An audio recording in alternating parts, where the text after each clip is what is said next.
यशोधरा नगर के विवादित थानेदार अशोक मेश्राम द्वारा महिला होमगार्ड से अपने केबिन में छेड़खानी किए जाने का मामला सामने आया है। पुलिस आयुक्त अमितेश कुमार ने इस प्रकरण को गंभीरता से लेते हुए मेश्राम का तत्काल प्रभाव से कंट्रोल रूम में तबादला कर दिया गया है। हमेशा से विवाद में रहने वाले मेश्राम की वजह से शहर के पुलिसकर्मी अधिकारी में एक हड़कंप सा मचा हुआ है। यह प्रकरण बुधवार शाम का बताया जाता है। सूत्रों के अनुसार शिकायतकर्ता युवा होमगार्ड को यशोधरा थाने में तैनाती दी गई थी। मेश्राम उसे व्हाट्सएप पर प्रोत्साहन मैसेज भेजते थे, इससे होमगार्ड प्रभावित थी। बुधवार की शाम मेश्राम ने उसे अपने कक्ष में बुलाया। बताया जाता है कि लाइनेट गणवेश की रस्सी ठीक करने के बहाने छेड़खानी की। इस बर्ताव से होमगार्ड भयभीत हो गई, वह घर चली गई।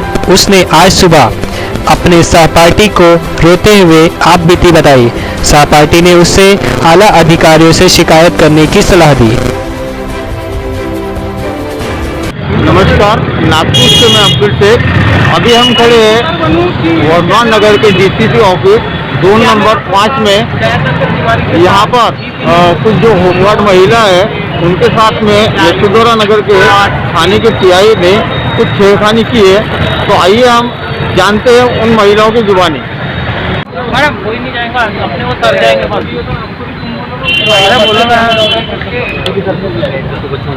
अरे मैं क्या बोला। हाँ तो सर बताइए क्या मैटर है, क्या माजरा क्या हुआ सर? यशोधरा पीएस में हमारे होमगार्ड कर्मचारी कोरोना बंदोबस्त के लिए गए हुए हैं। तो कल दिनांक 23/5/2021 को यशोधरा पीएस के पीआई अशोक मेश्राम इन्होंने हमारी महिला होमगार्ड कर्मचारी को अपने कैबिन में बुलाया। हाँ जी। और कैबिन में बुलाकर उनकी आबरू पर, उनकी इज्जत पर हाथ डाला। और वो लड़की, वो महिला का होमगार्ड कर्मचारी डर कर घर की तरफ निकल गई। सवेरे जब वो आई तो हमारे पुरुष होमगार्ड मित्रों से उसने अपनी बात शेयर की। तो हमारे होमगार्ड पुरुष मित्रों ने उसको प्रोत्साहित करके पुलिस आयुक्त कार्यालय परिमंडल 5 यहाँ संबंधित पीआई के विरुद्ध में रिपोर्ट लिखने के लिए, एफआईआर लिखने के लिए लाया। यहाँ पे लाने के बाद केवल वो अकेली ही पीड़िता नहीं थी, उसके साथ और 2 महिला होमगार्ड कर्मचारी है। ऐसे कुल 3 महिला होमगार्ड कर्मचारी पीआई अशोक मेश्राम के द्वारा उत्पीड़ित की गई है, यौन पीड़ित की गई है। पीआई अशोक मेश्राम द्वारा उनको मैसेज करना, पैसों की लालच देना और मीठी मीठी बातें करना और कहीं घूमने के चलने के लिए प्रस्ताव रखना। लालच किस टाइप की देते थे? पैसों की लालच कि जैसे मैं तुम्हारे स्टडी का खर्चा उठा लूंगा वगैरह वगैरह। तो क्या करने के लिए पैसे की लालच देते थे? पैसा क्यों देते थे?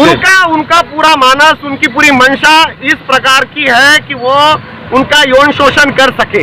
अच्छा, समझ गए।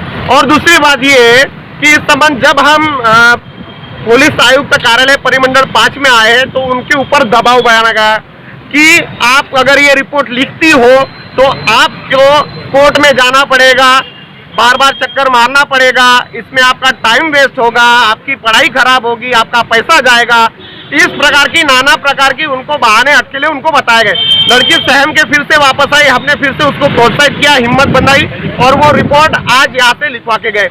तो परिमंडल 5 के जो कर्मचारी, पुलिस कर्मचारी है, वो अभी उनको जोन क्रमांक 2 परिमंडल 2 यहाँ पे दामिनी पथक के जो पुलिस निरीक्षक है उनके तरफ वो बयान देने के लिए लेके गए हैं। ताज्जुब की बात यह है कि पीआई के द्वारा ऐसे उत्पीड़ित होने के बाद रिपोर्ट लिखने के पहले, एफआईआर लिखने के पहले ही पुलिस डिपार्टमेंट ने उनका तबादला कर दिया। पीआई का तबादला कर दिया रिपोर्ट लिखने के बाद। और मौखिक आदेश दिए गए कि भैया उनको जहां होंगे वहां से अरेस्ट किया जाए। और वो एफआईआर लिखने के लिए आनाकानी कर रही है तो बहुत गलत बात है। हम पुलिस कर्मचारी के साथ कंधे से कंधा मिलाकर काम करते हैं, हम विश्वास के साथ काम करते हैं और हमारे साथ ऐसा दुर्व्यवहार, ऐसी उपेक्षा हम अपेक्षा नहीं कर सकते। हमारे वरिष्ठ अधिकारी इस मामले में सामने आए, हमारे मानसिक अधिकारी इस मामले में सामने आए। आज वो हमारे साथ डट के खड़े हैं। पर शोकांतिका के साथ मैं बोलना चाहूंगा, जो हमारे पेड कर्मचारी है, हमारे केंद्र प्रमुख और साथ ही जिला समादेशक, वो आज यहाँ पे उपस्थित नहीं है। हमारी जो महिला होमगार्ड बहनें हैं, अलग अलग पुलिस स्टेशन में काम करती है, नाइट ड्यूटी करती है। अगर इस तरह से उनके साथ व्यवहार किया जाएगा तो हम किसके ऊपर विश्वास करें, हम किसके ऊपर सेवा से कार्य करें। धन्यवाद सर। आपका नाम बताइए सर। मेरा नाम खिमचे नीरावन मस्के है। बोलिए। मेरा नाम खिमचे नीरावन मस्के है। मैं परिमंडल क्रमांक 2 का परिमंडल अधिकारी हूँ, मानसेवी पद पर।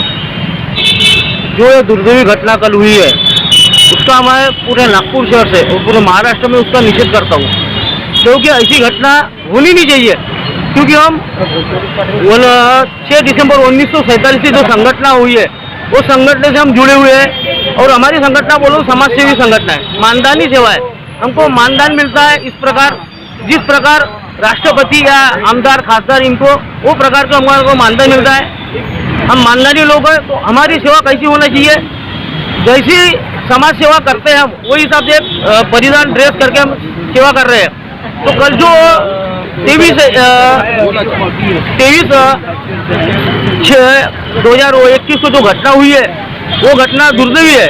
और उस बारे में पुलिस माननीय पुलिस उपायुक्त परिमंडल 5 के अधिकारी उन्होंने कार्रवाई भी की है। और ये कार्रवाई आगे तक की चलना चाहिए। और जो 354 की जो IPC मुंबई एक्ट है, वो लगना चाहिए। ये मेरे ख्याल से महत्वपूर्ण बात है, क्योंकि 354 एक साधारण आदमी पे लगता है तो भी वही कार्रवाई होती है, और एक खाकी वर्दी पे लगेगा तो भी वही कार्रवाई होंगी। लेकिन हम कोई रोड के नहीं है, हम वर्दीधारी संगठन के लोग हैं। तो हमारे ऊपर जब ऐसा अन्याय होता है तो हमको लगता है कि सोशल मीडिया या और कोई शासन हमारे सामने आए और हमारी बातें सुने। धन्यवाद। आप बताइए सर कि जैसा आपके जो महिला साथी है, उनके साथ में जो ये हादसा हुआ है, तो इस बारे में आगे आपकी क्या रणनीति है? आगे तो अभी यही उनसे हमारी अपेक्षा है कि अगर ऐसा ही हमेशा होते रहेगा तो हम सुरक्षित नहीं है। हमारा विचार है कि हम सुरक्षित रहे, हमारी महिला सुरक्षित रहे। अगर हमेशा ऐसा ही होते रहा तो नाइट में जो ड्यूटी महिला करती है हमारी वाली, वो सुरक्षित नहीं है। उनको ड्यूटी सिर्फ महिला कर्मचारी के साथ ही देना चाहिए, बस। बताइए कि आप भी एक महिला है और आपके महिला कर्मचारी के साथ में जो ऐसा व्यवहार हुआ है, एक सम्मानीय जो अधिकारी है उन्होंने ऐसा व्यवहार किया है, तो आप क्या बोलना चाहेंगे? और अगर नाइट की ड्यूटी लगती है तो आपको अभी क्या महसूस कर रहे हैं आप? मैं यही बोलना चाहती हूँ, जो उसने जो हमारे लेडीज के साथ में जो दुर्व्यवहार किया है, उसको कड़ी से कड़ी सजा होने को होना। और बात यह है, मेरी भी थाना हाजिरी लगी थी आज, लेकिन वो इंसान ने मेरे को 3 बार कैबिन में बुलाने के बाद में उसने मेरे को पूछा कि आपकी ड्यूटी क्यों, किसने चेंज की? मैंने बोली कि मददगार ने चेंज किया। तब उसने मददगार को बुलाकर कहा कि इस लड़की को वापस भेजिए जाए, इसकी पॉइंट वाली ड्यूटी है कांजी हाउस में, और वो कांजी हाउस में जो लड़की है उसको यहाँ पे भेजिए। तो मेरे को तुरंत मददगार ने आके बोला है कि आप कांजी हाउस चले जाइए, वो वहाँ की लड़की यहाँ पे आ गई है। और ये इंसान को कड़ी से कड़ी सजा होने को होना, क्योंकि ये दरिंदा है। हमारी लड़की सेफ नहीं है कहीं पे भी। आज वो ऐसा सल्लूक करता है, दूसरा भी खाने वाला वही सल्लूक करेंगे हमारे साथ में। आज हम ये कदम नहीं उठाएंगे, दूसरे थानेदार माने हमारी मजबूरी का फायदा उठा सकता है, लेकिन हम लोग मजबूर नहीं है। यानी कहीं ना कहीं आपके मन में अभी शक पैदा, डर पैदा हो गया है कि आगे भी हमारे साथ में दूसरा ऐसा हो सकता है, ये केस दब जाएंगे तो वो ऐसा हो सकता है, लेकिन ये केस दबने को नहीं होना, इसको कड़ी से कड़ी सजा होने को होना। धन्यवाद मैडम। अभी आप बताइए कि अगर ये इनको अरेस्ट नहीं करते तो अगला कदम आपका क्या होगा? अगर अभी इनको अरेस्ट नहीं करते तो अगला कदम हम बता नहीं सकते, लेकिन अगला कदम हमारा ठोस ही होगा, क्योंकि उनको शिक्षा होना चाहिए, यही हमारा पहला उद्देश्य है। धन्यवाद बहुत।